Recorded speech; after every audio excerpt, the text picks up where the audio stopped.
Cedar Park is one of the fastest growing suburbs in the Austin area, and by the end of this video, you will know if it's the right one for you because we're going to tell you about the prices, the parks, the schools, the pros and cons, you name it, you're going to get it here today, right now. As we dive in the map so you can see where Cedar Park is in relation to downtown Austin right down here, it's just to the northwest, about 20 miles. Hidden, or not hidden, but located over here on this Highway 183, that has actually become like our tech corridor. So keep that in mind. We'll go into that more detail later, but that is kind of how Cedar Park started to explode in the 90s. But prior to that, in like the 1800s, Cedar Park was just one little stop on the railroad. And it got its nickname of Cedar Park because of the park that was there. And now they have a jillion parks. And also stick around because I'm going to tell you about all those parks later. But it did start to grow faster in the 90s because we started having the kind of tech companies, computers, software. We've got Apple, IBM, National Instruments. Then we have the domain. All of this kind of software exploded on this Highway 183 corridor. And that made it very appealing for people to live in Cedar Park and get that kind of more house for your money and still be close enough to Austin to be able to get into town to do whatever you need to do, be that a UT football game or a restaurant, theater, things like that. Since the town is called Cedar Park, we're going to start with the parks today. And first, we're going to go right over here to Brushy Creek Lake Park, 90 acres. This park has a little bit of everything. It has a trail running around, it has playground areas for the kids, covered areas for picnics. This is a look at the actual lake there. You can take non-motorized boats and things out there, think kayaks and paddle boards type thing. It's really, really pretty. It has walking or hiking trail all the way around it. And it actually is across the water from the Avery Ranch Golf Course. So back in the distance there, you can see the golf course. And it's just a really nice place to get out and, have a walk. From Brushy Creek Lake Park, we're going a little bit further north up to the Sculpture Garden. This place is super cool. It has sculptures all around it. There's the kind of the entry sign there, but as you walk around, people just have done these art installations. And so it's not just your ordinary nature walk, you're actually looking at art pieces while you go. From Cedar Park Sculpture Garden up north, we're heading over here a little bit more southwest, Milburn Park. Big park, has a pool, has picnic areas for the kids. It has climbing walls.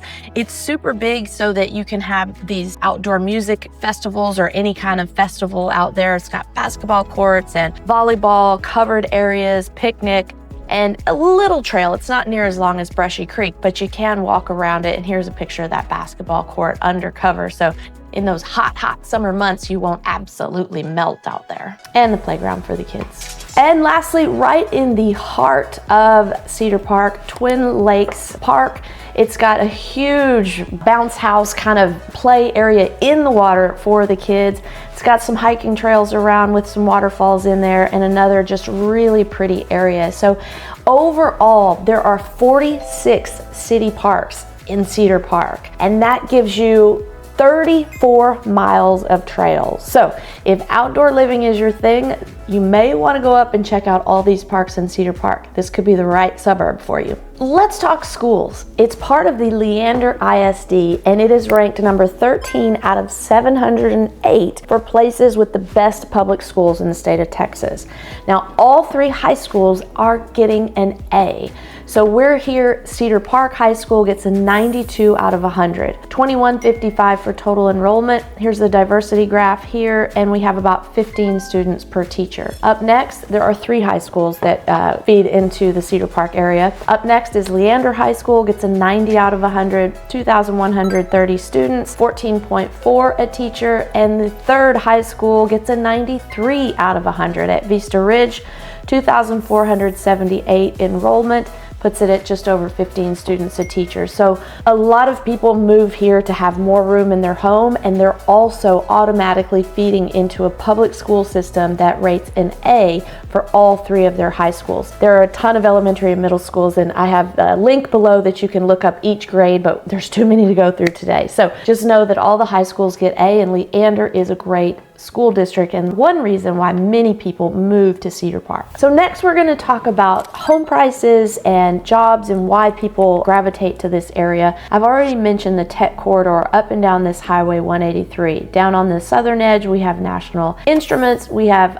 one of the Apple campuses over on Palmer, and there are many more in this area that kind of feed those larger companies. So if you have a job in tech, chances are you may gravitate towards Cedar Park. And whether or not you're in tech, one of the main draws to Cedar Park is the pricing. Cedar Park median sale price on closed properties is $500,000. In Austin, it's $625,000. So you can see you get a little bit further from Austin, get a little bit more home for your money. Speaking of real estate, I'm going to give you 4 examples of what kind of typically you will find in Cedar Park. So if our median sale price is $500,000, I've got 2 below and 2 above. So this first example here, you get a really tiny lot, but you get a great sale price at $375,000 for a 1,717 square foot property. Was built in 2005, and this has got that little front porch living. It's kind of one of those condo hybrid communities where the house looks like a house, but when they're that close together, they're actually a condo. Up next, we have an example here, same size, but actually a normal lot size. It's listed at $430,000. This one was built in 2007. Now our 2 above the median sale price, this is a very typical home you're going to find, 3,124 square feet, typical lot size at 0.2, listed for $729,000. This one was also built in 2007. And our last example, just to show you what can be expected in Cedar Park, again, larger home, 3,810 square feet, 0.17 acres, $849,500, and this one was built in 2014. So these are all very common house styles that you're going to find in the area. This one with a little siding here, and then you're going to have brick and limestone siding in the other neighborhoods. And you're going to think master plan communities in Cedar Park. Not too many communities where everything looks different. By the time development started happening in Cedar Park, developers were doing entire neighborhoods at one time with just a few different floor plans. So that's kind of what you can expect to find in the city of Cedar Park. Up next, we're going to talk about sports, entertainment, shopping, things like that. But first, we're going to go to golf. We have 3 golf courses in the area. One is public, one is semi-private, and one is actually private. So we'll start here at the private club. It's one of the best values around Austin, Twin Creeks Country Club. Rolling terrain, Freddie Couples design. They left the land as much as they could and didn't like bulldoze everything and rebuild it back. Here's the beautiful view off of their patio out back there. It's a really pretty golf course, and it's only $15,000 initiation fee. So that is on the low end of our range in town. We only have 1 club cheaper than that at River Place, $12,500, and it goes all the way up to $200,000. So if you're looking for a private club at a good price, Twin Creeks is a really good option. So from Twin Creeks, we're going to hop over to Avery Ranch because it is a semi-private. Anyone can play, but you can buy a membership here. And remember before when we were at Brushy Creek Park and I was telling you that Avery Ranch Golf Club was in the background? Well, this is looking from the other direction. This is Brushy Creek Park across the water there, and that's the lake of Brushy Creek Park. This is the 18th green here. It's a really tough finishing hole out there, but very pretty. Here's the front of the pro shop there, and this is out back. You can go sit out over that water feature and hang out while people come in on number 18. This hole number is number 1 right here by the starting clock. Short par 4. You should be able to easily get off to a good start as long as you've got those wedges dialed in. And the third golf course up in the area, a public course at Crystal Falls. It is more flat than the others, but still has a pretty good rolling terrain out there, and you can get on absolutely anytime and go and play because it's open to the public. Moving from the golf courses, we've already covered the parks, but then look, here is downtown Cedar Park right here, and look how close you are to Lake Travis. So you can head out the back way and be on the lake in just minutes as well. So it's a really good location just north of Austin that gives you still the opportunity to get to Austin, but you can experience all of these outdoor areas like the parks, the golf courses, and Lake Travis. Now let's talk shopping and restaurants. In general, the restaurants and shopping is going to be a little bit less mom and pop and more big box stores in Cedar Park. It's just a kind of a symptom of it being a newer town. But you do have Lakeline Mall here, and you can get pretty much anything you want in there, from little boutique stores to the large department stores and the food courts and things like that. Movie cinema theater there. You've also got another movie cinema in the Alamo Draft House, and that's the one where they bring the food and drink to your seat in the theater. I absolutely love those. But you will find plenty of restaurants and plenty entertainment as far as cinemas, shopping, and things like that in Cedar Park. You don't have to come to Austin. And talking about entertainment, sports, and things, they have a huge H-E-B center in Cedar Park. It's a big convention center. It's home to the Dallas Stars hockey team, their AHL hockey team, and it also is the Spurs little league team as well. So people come from miles around to see the sports, and they have wonderful rodeos, concerts. They have Cirque du Soleil. I've seen Cirque du Soleil there. It's just a big convention space, so you can have pretty much anything there, and that is right in the heart of Cedar Park. And lastly, a super cool little thing about Cedar Park is they have a steam train museum, but it also means they have a steam train. I took this with some friends last year. It doesn't go super far. They have a few little places on the map you can get to, but they have like trivia inside. They'll have dress up. They do Christmas kind of things. They have a little food and drink cart in there, and it's really fun. Look how antique this train is. It's original, actual steam train, and it's fun to ride in. So if you have kids that are interested in learning about a train, or a group of friends you want to go and have a trivia night with, or a trivia afternoon, I highly recommend trying out this little steam train. It also will drop you off sometimes, so you can stop at a location and shop and then come back to Cedar Park. So it is definitely something you should put on your list to try. And while we're talking about trains, we do actually have a metro rail that comes into town. Not many people get to take advantage of it because it's one way in and one way out. It doesn't make a loop. It doesn't do anything that makes super common sense. But if you live in Leander, Cedar Park, or anywhere kind of in the Domain area in North Austin, it will take you to downtown Austin. So we do have one train that will bring you all the way into town and drop you, and that is one big perk of living in Cedar Park near that 183 area. Or you can drive to the train station and then hop on the train so you can avoid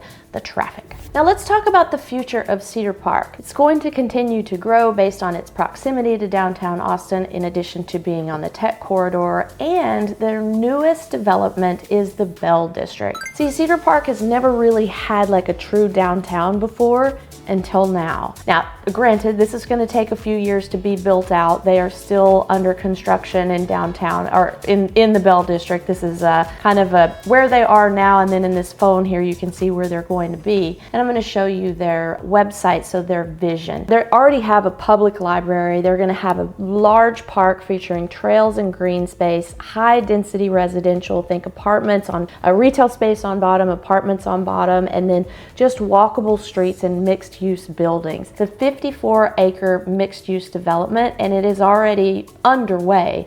So you can enjoy some of the things already, the infrastructure is in place, and then it will continue to be built out over the next 6 to 10 years. So Cedar Park will have a true downtown, a true gathering spot, a place where everyone can come and be part of the community. Now I'm going to wrap it up for you in the pros and cons. The best things about living in Cedar Park, I mean, let's talk about those outdoor things, you guys. Golf, trails, parks, you name it, you've got it. Number 2, the schools.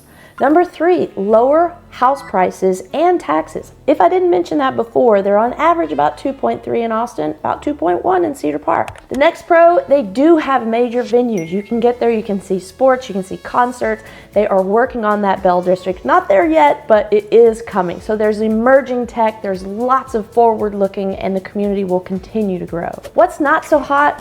Well, if you do have to come into Austin a lot, the commute on 183 can be a bear. Now, I did rave about Highway 183 as being the tech corridor, but with all that tech brings a lot of cars, and at rush hour time, it can get absolutely just backed up. So you don't want to have to do that commute too much if you have to go at regular 8 a.m., 5 p.m. times a day. The next con, there's fewer local boutiques and more just big chain box stores. And there's not so much nightlife in Cedar Park. If you want to get out and do the late night venues, the dance clubs, or see something late into the evening, you're probably going to have to come all the way into Austin. And lastly, because it's more of a newer suburb, you're going to find more kind of cookie cutter neighborhoods, those big master plan communities where you have just a few floor plan styles and just a few different kind of facades on the front. So if you're looking for a true kind of one-of-a-kind unique properties, this probably isn't going to be the suburb for you. And lastly, there's no true city center, but it's coming soon. The Bell District, the looking forward. So the Bell District is a pro and a con. Well, it's not a con at all. It just hasn't been there and now it's coming. So you judge for yourself. What do you think about Cedar Park? Is it a good spot for you? I'd love to hear from you. Comment below if there's anything you'd like to know more. Hey, if you'd like to see some homes in person to see if it truly fits your style, all you have to do is give us a call, shoot us a text, or send us email, even schedule a Zoom, because we're always here to help you find the perfect home that matches your lifestyle. Until next time, be kind to yourself and others, and I can't wait to see you around town.